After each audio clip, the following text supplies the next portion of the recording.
अजितदादांनी त्या ठिकाणी मोदी काम जी का केलं. भाई आहे का भाई? त्या कालावधीमध्ये देवेंद्रजी आपणही मुख्यमंत्री राहिला, उपमुख्यमंत्री झाला आणि आता या कालावधीमध्ये राज्याचे उपमुख्यमंत्री म्हणून एकनाथराव शिंदे त्या ठिकाणी काम करतात. हा सगळा महाराष्ट्राचा जाज्वल्य इतिहास या ठिकाणी रेखाटलेला आहे. आज आपल्याला या ठिकाणी सन्मानित करण्याची भावना ही तर सर्वांच्या मनामध्ये आहे. उद्याचा महाराष्ट्र घडवण्यासाठी ज्या गतिमान प्रशासनाची आवश्यकता होती, भक्कम साथ असणाऱ्या केंद्र सरकारची आवश्यकता होती, असा सुवर्ण योग आहे. जून आल्याच्या नंतर महाराष्ट्राची गौरवशाली परंपरा पुढच्या कालावधीमध्ये त्याच पद्धतीने चालू राहावी या भूमिकेतून आम्ही सगळेजण या ठिकाणी आलो आहोत.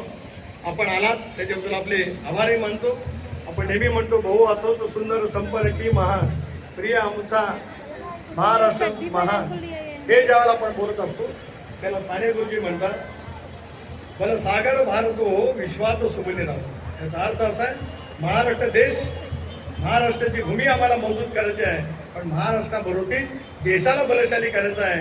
हा विचार वर्षानुवर्ष आम्ही जो जतन करत आलो, त्याच विचाराची पाठराखण पुढच्या कालावधीमध्ये करण्याचं काम महाराष्ट्र करेल. आणि त्या महाराष्ट्राचं समर्थ नेतृत्व आपण दादा एकनाथराव शिंदे, मंत्रिमंडळातील सर्व सहकारी, मोदी साहेबांच्या, अमित भाईंच्या नेतृत्वाखाली करतील असा विश्वास या ठिकाणी व्यक्त करतो. आपल्या अंतःकरणापासून या ठिकाणी स्वागत करतो. आपल्याला जायची घाई असल्यामुळे आपला